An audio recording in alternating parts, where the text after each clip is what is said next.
and vetted biz. Today, I'm very excited to have on Sal Picataggio with Colombo Hurd. We're going to talk everything about the E2 investor visa, what you can expect for those that are looking to move to the United States in 2022 on the E2 investor visa. It was good to, be actually meeting in person again. I know we're on StreamYard, Zoom, whatever right now, but we were able to get lunch. What was that? 3 weeks Yeah, a ago couple in weeks ago. Orlando. No, it was So really things nice. are opening up, at least in Florida, where people are meeting again, Yeah. and business is back. So it's exciting. It seems like 2022 is looking pretty bright in terms of just general business and U.S. immigration picking back up. Yeah, so it seems. So Sal, what is the E2 visa and who's eligible for it and what type of businesses might be eligible too? Sure. The E2 visa is known as the Treaty Investor Visa, which is a temporary visa, not a green card. And the treaty element refers to a list of countries that are eligible to participate. Not every country, or not every citizen of every country is able to get this type of visa. It's a fairly long list, and it's based on citizenship, what passport you happen to have, not necessarily where you were born. So folks holding multiple passports can be able to use any of the eligible ones that they may have. And the investment part. So treaty is where they're from. The investment part is that this is an investment-based process where the applicant can look into a new business or an existing business, or most relevant here, a franchise, to invest into, where they would develop the business, they would direct its management and operate it and grow it over time so that it's viable, earning money, increasing revenue over time, and also importantly, starting to hire workers in the United States. And here in Florida, I mean, what type of businesses have you seen? There's the franchise route. You can buy a new franchise, buy an existing franchise. Also, you could buy a business, startup.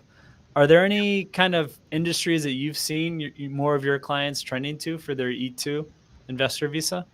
What I love about the E2 is that it is really flexible in terms of the type of business you can operate. Obviously, I'm going to advise people to look into something where there's that potential for employment. And it's hard sometimes where some types of business, they don't need a ton of people to operate them properly, but if there's the opportunity to bring in people both directly employed, but also bringing in service providers and third parties as well to oversee, that makes for a successful E2. And for better or worse, there's no employment requirement, right? Like, how do you nothing specific other than to show it will create employment. Immigration calls it marginality, something that's going to earn money for the investor and his or her family, but also that it's going to support employees in the future. There's no specific number. It's not like the EB-5 program where you need to have 10. It's just if it's reasonable, if there's a plan for growth, if it is going to grow over time, that's what immigration is looking for job creation. So it could be a combination of like actual employees, which would be a W-2 tax form, and then contractors, which would be a 1099 tax form. I've done mixes like that before. I'm often wary to do entirely contractors and third parties. Okay. I want to have some people on staff, so some people actually on the payroll. But what's nice about it is that to show immigration that there's going to be kind of that broader effect that, we're going to be giving work to these other companies that are going to be involved. And it's more to show that the investor has kind of an enterprise to oversee over time. There's a reason the U.S. government's giving them a visa. It can't just be some online business that they could be anywhere. That's another element where like how the business is actually structured. I mean, it basically took a global pandemic that forced people to work from home for immigration to finally realize that decentralized home-based businesses could even be a thing for E2s, and they worked it into the policy and the regulations.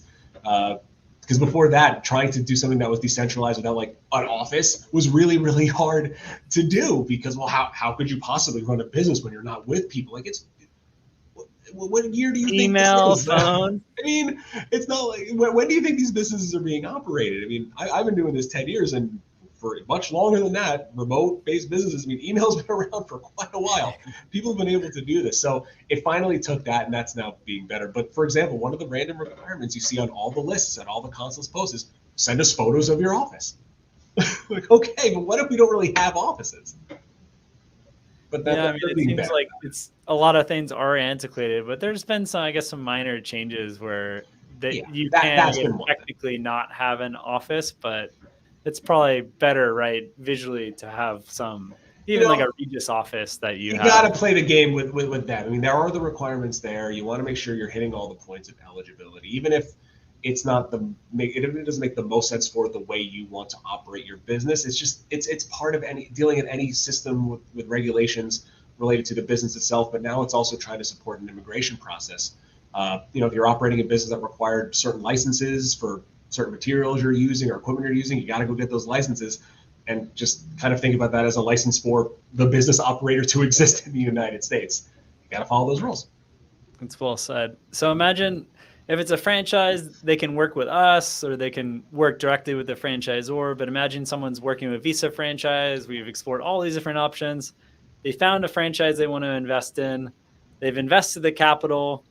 You're starting to put together the petition. Now what? When can they get their E2 visa and actually move their family to the U.S., which is a big reason why they want to live in the U.S. They don't want to be by themselves. They want to bring their family along. Right. It's for everybody. That I think is kind of the biggest thing that we saw in 2021, and it's going to be very important in 2022, is the difference between visa and status. The visa being what goes into their passport. They get it at a U.S. embassy or consulate in their country. That allows them to travel into the United States. They show it to the border officer. You get that stamp that shows the dates, and you enter. Status is how long they're here and what they're able to do while they're here. So many countries get a visa that's valid for 5 years. So throughout that 5-year period, they're able to travel inside and out of the United States. But every time they make that entry, they get that how long they're allowed to stay is only 2 years. The thing is, getting visas is really, really, really hard. 2020 saw consulates closed throughout the world for most of the year. They were still accepting applications. We had a few approvals, but probably like 5% of what we had. Very low, because they weren't even really open to process these cases, and the backlogs grew and grew and grew and grew. So as consulates have reopened, maybe their e-visa unit isn't quite up to full speed. Or if they might be, they're still working through backlogs starting in early 2020, and now we're almost in 2022. So getting an interview, if one's even available, it might be months down the road. I mean, we hear reports from Toronto and London and such, I mean, almost a year sometimes out. Now, certain countries, for example, Mexico is churning through. Mexico's fast. Yeah, I mean, they're trying to crank through it. I think it's been 30 days. So and a lot of countries are starting to really up their processing, but some are just not quite yet. And some aren't doing it at all. So there was a Forbes article we were reviewing in the office earlier this week or last week, talking about the E2 visa processing, where certain countries are essentially telling applicants, we have your application, but we have no plans to schedule an interview at this time. We're just not doing it, which I don't know how they have the authority to do that, but they're not, they're just not processing them, which is keeping, how many tens, hundreds of millions of dollars in investments, trapped somewhere. Someone who could be here running a business and creating jobs, they can't get a visa to enter the United States. But what if they're already here? These investors who may already be in the United States, maybe they were here studying, maybe they were here as visitors, realized an opportunity and decided, you know what, I have this opportunity to start this business. They can apply to change their status. So instead of filing, how long is that taking right now? So that is eligible for premium processing, where you can give the government an extra $2,500 and get an answer in 15 days. And that's calendar days, not even business days. So in 2 weeks and a day, you have an answer. And a lot of times it takes much faster than that. The ones I've gotten approved recently, maybe about a week. And so this could be an option for someone that maybe they had a job, they're laid off, they could get laid off, they could just switch to an E2 visa. Yeah, if they were here in the United States and working, there's the element of, if you had a work status and you need to keep working or else you got to leave. But for someone maybe coming out of an H-1B and they were laid off, you have a little bit of a grace period to either find new employment or file to change your status. And if you're able to put together your source of investment funds, find a visa, and get moving. Find a franchise rather, and get moving really quickly. Filing for that change of status within those 60 days could be possible. It's aggressive. It's an aggressive timeline to be That's to the be nice sure. thing with franchise. Like it's tough to like do a startup business in like 2 months, but if Oh you yeah, are that's just focused on the franchise search and analysis for 2 months, we can get that done.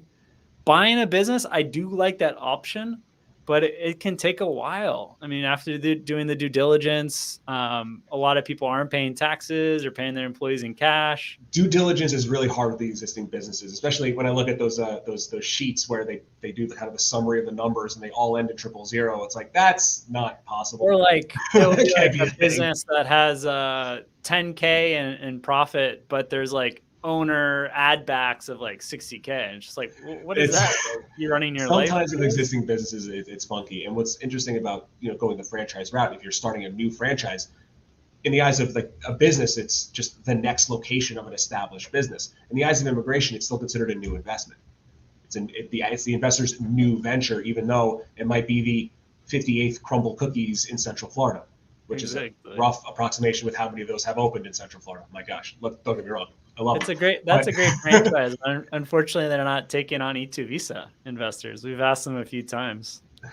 Well, if it's a matter of getting me more cookies, then. But that's something like that where it's yes, it's a new business. Yeah, it's immigration, so you're showing you're making an investment. You're looking at the financial projections, which you're going to get historical data from other franchise locations. And as immigration, it's still a new business. You're not dealing with what was the owner doing beforehand. I mean, I do love existing businesses for kind of the same, for one of the same reasons is that the you have a track record. Yeah, there's a track record, provided they were doing things they were supposed to be doing and nothing weird.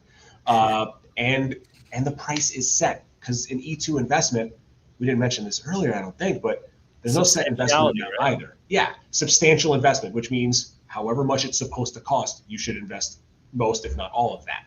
And how much will it supposed to cost? If you're starting a brand new startup, you kind of have to justify that amount. With a franchise or an existing business or an existing franchise, that amount is set. There's the market value that's being sold for, or the franchise fee and various other fees that may be involved. That's the amount.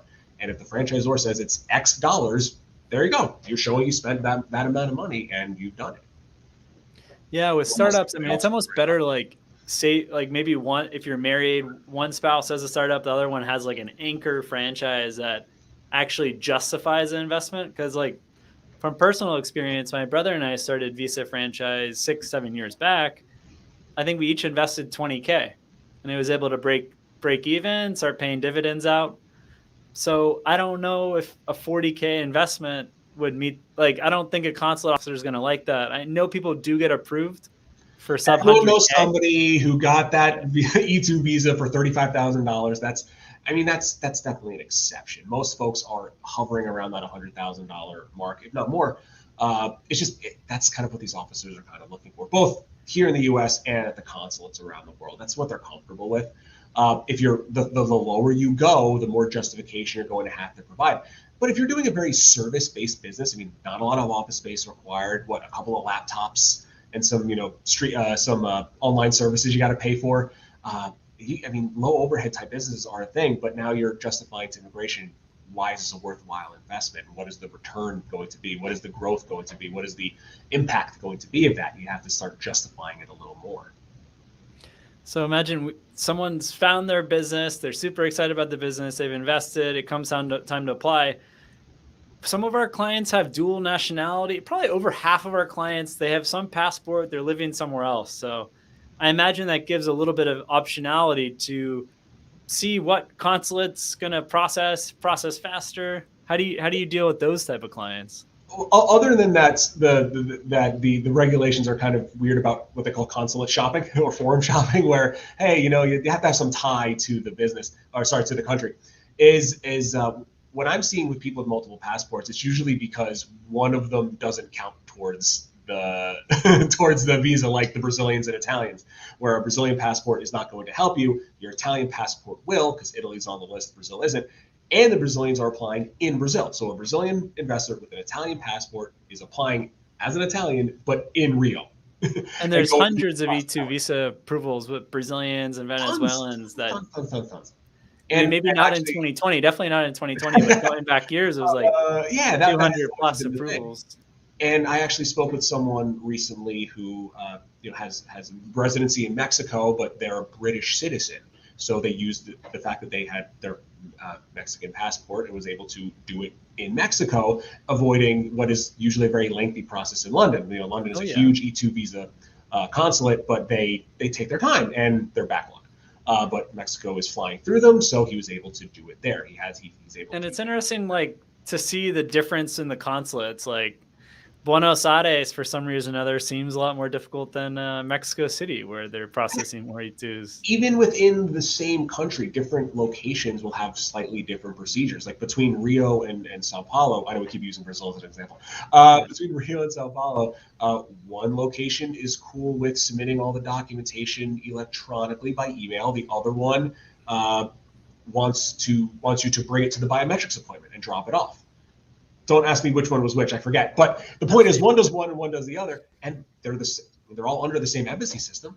And that's what all these consulates, they all report to the Department of State, yet each embassy and consulate location has some flexibility with how they do it. Some may require 70 pages, some may require 90, some 100 in terms of what you're able to, your application, how long it can be, how many pages they're allowed to count. And anywhere between, I've seen anywhere between 70 and 100 And do pages. you have, I mean, I know your firm, Colombo Hurd, you have a lot of immigration attorneys there, and you're processing hundreds of different visa categories, including the E2 visa. But do you have like how are you getting the information flow? Do you have a network of attorneys and you're sharing notes on, because it seems like a moving target, like what consulate's open, which one's not? It kind of is, and between the 10 or so of us here, we're all sharing that information. Thank goodness for Microsoft Teams and the communication that we have. And other than that, we're all very involved with other organizations like AILA. For sure, Here in yeah. Orlando, and AILA has regional chapters, so there's a Central Florida chapter is really helpful. But also various different groups on social media for immigration attorneys are really good resources that we're all tapped into to see kind of what the latest is. And and one of the more common questions I see on those forums and those groups are any countries accepting third country nationals? By that, I mean someone who's not a resident No tie. country, no tie, but are they accepting? And in the before times, there were certain consulates that would take, Yeah. pretty much anyone or Buenos me. Aires, Yeah. Santo Domingo and the Dominican Republic used to accept people that had no Yes. ties, no Dominican Yeah. passport, no residency there. Yeah, and they would do that. And now with various travel restrictions and just the backlogs and the volume they're trying to deal with, it's like, sorry, we can barely handle our own residents. We're not going to be able to take yours. So that's one of the things for how to do it in 2022 is be prepared to go to one of the passports you have. That's the country you're probably going Yeah, to. kind of Or figure out, here, like, you with your spouse, where you've lived or recently lived, and yeah, figure your out probably has the best way to move forward with what consulate. for sure. Yeah, So let's go through a couple of questions. We have many people that have joined over oh, look LinkedIn at and our that. Facebook There's a tab over as here well that as I can YouTube. see that I clicked for comments. Look at all those. All right. So Ramiro, how do we understand sustainable business? Maybe it's substantial business investment. I imagine that's what he's getting at. Yeah, sure. If Ramiro doesn't mind us interpreting it that way, the substantial investment requirement. We mentioned moving targets earlier. It's there's no set amount of what an E2 visa requires. It is just it has to make sense for the business. So a franchise with a franchise fee or an existing business with a sale price, that is the target. And what they mean by substantial is you need to commit most, if not all, of that amount. So using that kind of $100,000 target that a lot of consulates and immigration officers are comfortable with, if the business cost or the investment requires $100,000, that's what you should do. That's what you should invest. The more the total, and then it becomes a fun thing with the proportion. The more investment that is required, the more expensive the investment is. You may be able to get away with investing a smaller percentage of that. So if the franchise fee is $1 million, to get it started. You don't necessarily need to spend $1 million. Now the proportion goes a little bit lower. You may be able to get away with half of that, because at the end of the day, it's still a massive investment, a $500,000 investment. And the only reason I'm using $1 million, $500,000, because it's easy math, and math is not my strongest suit. I still use a calculator all the time. So that's the thing. It's this proportionality test, where the more the overall investment that is required, the substantial nature can be less and less and less with the more total investment required. But if it's around $100,000 or less, you better be prepared to spend 100% of that. And one thing that we didn't spend much time on or get into actually is just the green card from the E2 visa, or doing that in parallel. And this kind of goes into the next question. Horacio asked, would you explain differences between the E2 visa and a green card? E2 is known as a non-immigrant visa or status, temporary. The time you're able to spend in the United States upon every entry or every extension is 2 years. What's cool about it, unlike most other temporary statuses and visas, is you can keep renewing it. There's no limitation. H-1B is a total of 6. L-1 is a total of 7. Not so with the E2. If you wanted to go back to the embassy every 5 years, get a new visa, and come back and keep renewing it over and over again, you can. But it's not a green card. The big thing is for folks with their children, because family members are part of this. The investor's spouse, and their minor children are able to all stay on the E2 together. Once the kid turns 21, they have to find their own status, and usually by then they're in college, so they can change to a student status. That's a pretty common thing. But if you get the application for a green card in before all the kids turn 21, then you're able to get everyone permanent residency. You don't have to keep going back to the embassy every 5 years. You don't need to renew anything. You're set until you want to become a citizen. Can't vote though. Only citizens can vote. That's a major thing as you keep going through the process. So there's no direct path though. It's not like, I've done 5 renewals, therefore I get a green card. You have to either spend enough money to file for an EB-5, the Immigrants Investor Program, or if your business is situated in such a way that there's kind of a higher purpose to it, you can solve a national issue, such as affordable housing, or some type of medical care that may be lacking in the United States. A problem that the United States is facing that you can help solve using your business, and you have advanced education. There's also the EB-2 national interest waiver. I've done quite a bit of E2 to this national interest waiver, or NIW process, because they're able to use the business they've created and help support this bigger project they have in mind. Running a business is not your endeavor, as immigration calls it, but using the business to further a contribution to the United States is definitely a thing. So that we've had a few clients do that, and they'll get published, they'll do interviews, be in podcasts, and that kind of elevates their expert status. It shows that they are well positioned, which is one of the requirements. They're well positioned to advance this contribution, this impact or endeavor. And the fact that they have a business that they've already established here in the United States means there's going to be a lot of American-based interest in that work, which is really important to the case.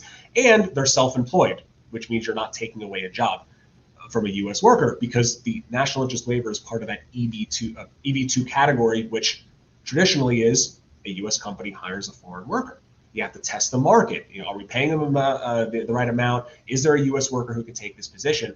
What the NIW does is it waives away, that's the waiver part, it waives away the requirement for a U.S. job offer because you're serving some important national interest. Sal, before we get into the next question, from what I understand, there's been some delays. There are some delays with the E2 visa and the processing, but on the flip side, some of these delays have been actually net positive, where someone that gets an E2 visa, their spouse can immediately start working instead of waiting what was like 6 months, right, for work authorization. So there are some fairly recent developments in that. So up until very recently, yes, the spouse gets an E2 status as well. But they have to apply for a work permit. So if they start the process while they're abroad, they apply for the visa, they get here, then they apply for a work permit. And right now, work permits are taking up to 10 months in a lot of cases. Not long ago, for people who know, it used to be like no more than 3, and now it's 10, which is nuts, but here we are. what has changed recently as part of a settlement, actually, that the spouses of E2s, along with the spouses of L1 visa holders and the spouses of H1Bs, what they're implementing soon is that just by holding the status, by being in E2 status, by being in L2 or being in H4, which are all the spousal categories, just by having that status, that will become your authority to work. That is what you would put on that I-9 form when you get a job or want to start a business. That is your authority to work. You don't need to apply for an extra separate work permit, which means you don't have to wait those 10 months. You have the status, you can work. That's nice for the business side, just the spouse can start bringing in some money for a while that startup or the existing business transition or a franchise takes time to start producing money. And unlike the primary E2 investor, the spouse does not have to be tied to that business. Yeah, working wherever. And starting a new company. Yeah, and that's often a consideration we have when we're talking to a couple is who's going to be the investor, who's going to be the spouse, based on what their potential employment could be in the United States. We're getting more like remote workers where they're making $5 to $15K a month and they're in Canada and they're sick of the cold, or they're in Europe and they want to get their kids the US experience. But that in itself, they can't just move with that business. So the spouse is the one that invests, and there's one that's entrepreneur, and then one that keeps their kind of remote job and getting that money.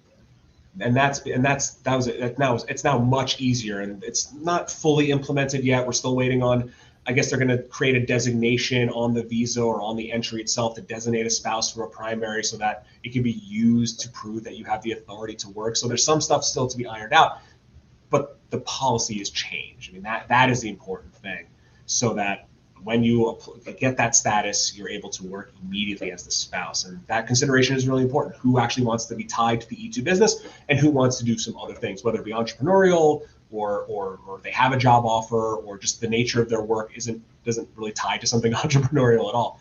And that's what's interesting, is then now the spouse can become maybe the EB2 national interest waiver applicant and bring the investor spouse in as a dependent. Well said. We can go to the next question. Do you have any business or franchise that you recommend to invest in 2022? There are a lot of bad businesses and there's a lot of good businesses. It really depends on what your priorities are. If you're more focused on passion and the industry is super important, or purpose, and you want to have employees that you're coaching and you're focused on the community and you're really giving back. There's an excellent school for kids on the autism spectrum, and that might be the best fit. Or if you just focus on pay, maybe just do trash removal, or there's a pet waste removal business that the pay is incredible, but it's kind of a sliding scale from, we had a guest on, Bruce Turkel, on our podcast recently, and he said it well: passion, purpose, and pay. And it's kind of, where do you fall on that? And the best business in 2022 is going to depend on kind of what you're looking for, as well as your financial constraints. Passion, purpose, and pay. Yeah. Is that one of those you can only pick two kind of things? Like, do you want it good? Do you want it fast? Do you want it cheap? Yeah, and that is a really good point. What I do love about the E2 is there is that flexibility. I think of all the various business processes, it's the most flexible one, because there's no specific business type, there's no specific investment amount, there's no specific job creation amount.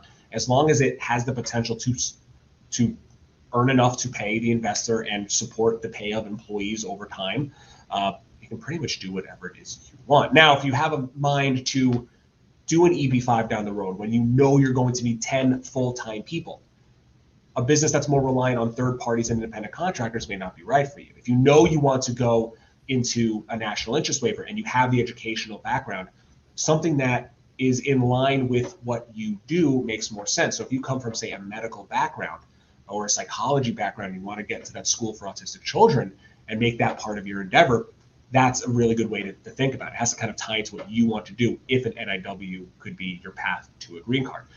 If you're a medical professional and you're investing in a bunch of pizza franchises, I mean, again, the pay's probably, pay's going to be good or whatever. Your only option would be EB5 at that point, to just keep making investments.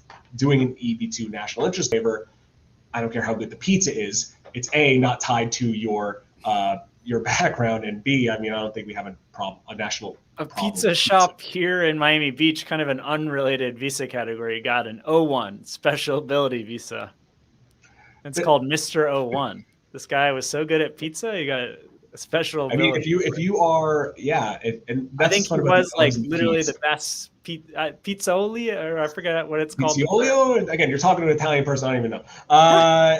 The O and the P are very interesting But options I for think it was people. like Yeah, he had like all this crazy track record of pizza being the best in the Naples area. Where yeah. And if you're going unless to you're that Italian, guy and you've won yeah, like unless you're hundreds that of guy. awards, If you just want to own pizza restaurants because Americans love pizza and you feel that's a safe investment because we do love pizza, then maybe that's for you. But yeah, so if thinking about that second step could affect what you want to pick for your franchise for E2. so a question from Ed: are some U.S. consulates accepting E2 applications now? If not, can you shed some light on estimated dates? Some are. Uh, like I think we mentioned Mexico earlier. They are, and they're moving pretty quickly.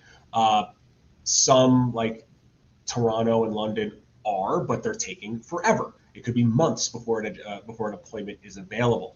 And then some, like Bogota, which I believe is what we saw. Number one, what we're seeing with a lot of our Colombian clients, and also what we're seeing that others are seeing, and a recent Forbes article talked about this as well, are just basically saying, no, we're not scheduling appointments at all. No And answer. I know everyone has Googled the national interest exception, which is a way to get an expedited appointment. But usually, you need to have an appointment scheduled to request an expedite for that. And the standard from what it started in 2020 to what it is now has just risen so high. I It's think we've very, had one client get it, and it was extremely tough. And I've had a couple, and it was before they kind of changed the requirements. It's gotten so much harder to do that national exception. It's not something I would say I'm going to plan on moving to the U.S. because I can get this. It's one of those things where it would be nice if I could. I wouldn't make that part of my expectation of how to get a visa at a certain amount of time. But if you're coming to the United States to look at the business anyway, and you're here and like, you know what, I don't think I can go back. I think I can stay. And immigration understands that people change their mind. You come in as a visitor, you're supposed to leave. But if you do change your mind and it turns out that maybe you could stay, you change your status while you're here. No, you won't have a visa. If you travel abroad, you're going to be kind of in the same boat. But at least you'd be here, you get the business operating, and you'd be able to start earning that money and be here. Kids can go to school, the spouse can be able to work and all that. so next question from Marcel, and I can try to take a stab on this. How can I see the return on investment during the same year or a long waiting period? So if you're buying an existing business that has cash flow, it's going to take for you to recoup your capital investment generally anywhere from 2 to 5 years to get your full return on investment for these small businesses. Now, if you're starting from something from scratch and it's a service business like real estate property management, flooring, maybe you're doing window cleaning, from the time you open the business, break even, and start taking money out, could take a year. I would plan to have a year of expenses set aside, and ideally, you have more money saved up for your family, or your spouse is also making money. But we do get quite a lot of inquiries from people that have just 100K in their name, and they don't have any savings above that.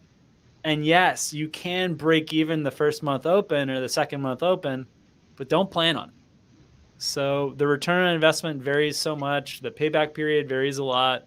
Mm-hmm. Some businesses it's faster than others, but you'll get this information by studying different industries, as well as talking to existing business owners, existing franchisees.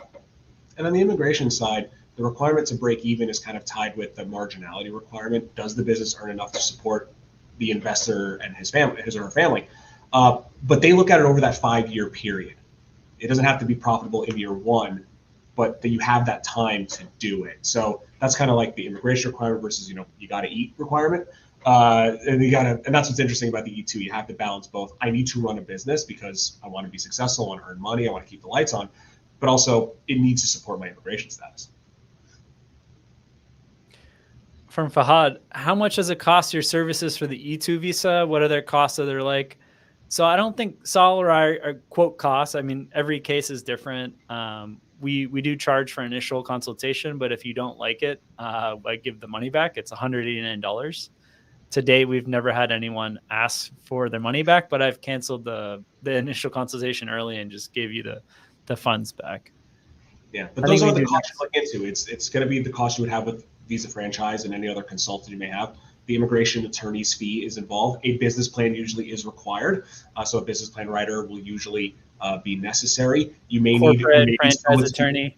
yep, you may need an extra attorney for that because I'm really good at immigration, but lawyers, especially immigration lawyers, are kind of like doctors in that regard, where you're not going to go to a podiatrist for something wrong with your heart. We specialize in things.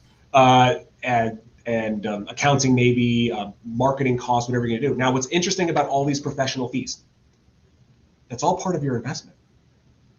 So if you're looking at a franchise where the franchise fee is really low and you're not quite at that $100,000. Now, I know what I said earlier is that if the business costs what it costs, you're paying it, you're good. But you're now adding to it my fee, Patrick's fee, the business plan fee. All that's part of your startup. Your hotel stays when you visited to investigate businesses. We've had clients include their car if it makes sense. If you're doing a property management business that you are going to use your vehicle to visit the properties. Automobiles are a very interesting thing. More for like the hands-on services, like professional services where I'm going to visit clients, not so much. Yeah. But if I need to travel to different sites, I need to move equipment, like medical transport businesses. I've done one of those, and obviously you're going to need some vans for that, and they're going to need to be kitted out quite a bit to do that kind of work. That kind of stuff makes sense to have vehicles. But just I'm going to need to visit my clients wherever they are is like, unless that's an essential element of your business, cars will not count. Well said. Just super common question. Oh, I'm going to buy a car when I get there. Does that count for the visa? Do you need it? Well, I need to get to work, but that's not good enough. So we've gone through the delays, and it's case by case. You do a change of status. So I want to approach this question in terms of how long it takes to prepare the case to then apply. So like, okay. So how long does it take in your firm to put together an E2 visa case? Okay, lawyer answer incoming. My apologies, but it depends. Obviously, we are trying to push our clients to gather the things we are going to need and get things going as much as possible. But we're not only gathering information on the businesses, and we pretty much only talked about the businesses at this point. But the other big element of an E2 is the source of the investment funds. Where did they come from? Where did they sit in what accounts? How did they transfer between accounts before they got to the United States to make the purchases? That takes a while as well. So it's a collaboration between everyone involved, all the various professionals and the investor, to gather all this documentation. And can we turn around one of these in a couple of months? Sure. We move as fast as we can work with the investors, as fast as they want to move, and as fast as we're able to move. So it can be pretty quick. If you're coming out of an H-1B and you only have 60 days left before you file a change of status, I think that could be pretty aggressive unless you're really on it. You're ready to go with your investment. You know where your money's coming from. It's really straightforward. We're only coming from maybe like one account, moving from one account to another. That's great. But the more accounts involved, the more sources of funds involved, the more people involved with where the money's coming from, the longer that's going to take, because we're going to need documents from everywhere. And Currency exchange becomes an issue too. I've seen a lot like, Sal's asking you for this information for your own good to create a very strong case. So yeah, you can do less. We've had clients get approved not with a signed lease, but a letter of intent. And there's a lot of things that you don't necessarily need to do, but it will weaken your case and it could be denied. And no one wants that. We want you to That's the kind of stuff that keeps me up at night. It's like, could we do it this way? Sure. But do I want to? No. I want to put together the absolute best case I can. And now, of course, there's a point where that kind of plateaus, where at some point we do want to get the case filed. We do have enough, but that's where our experience comes into play, where we know kind of where that line is based on what we're seeing here, based on how it looks to kind of make that determination. But especially at the beginning, just get us everything we're asking for. We're doing it because we want your case to be good. Not just because I'm bored, because I'm not. So we'll take just a couple more questions, and then we'll be sure that you all have Sal's contact information so you can connect later on. Can I borrow money to start the business from an immigration point? Can you do that? So technically, yes. It's definitely the regulations where a personal loan, not a business loan, is available. ways to make that stronger is that it's collateralized by some other asset. Again, not the business itself. Especially if it's like a commercial loan product. I don't typically do those. And that just might be more of a personal preference of mine. But on the other hand, gifts from family members are totally okay. I've done plenty of those where, mom and dad as a wedding gift give their daughter and her husband, some $10,000, $20,000, $30,000 to help them along the way, and that becomes part of their investment. An actual gift of funds is fine. That can be used. It's just not my favorite thing to do. It's just one other element for an immigration officer to say, well, is this really your money? Which is what they like saying. But yeah, it is possible. It's in the regulation. That's something that's acceptable. Does the E-2 visa attorney act as the escrow agent, or is it a different agency? I assume this is for someone that wants to buy an existing business. Yes, buying an existing. Yes, in at one point, years and years and years ago, even saying that, hey, I have all these various startup costs for a brand new business that from scratch, putting money in escrow. Here's all the invoices I'm going to have to pay once I get everything approved. That used to work. It just doesn't anymore.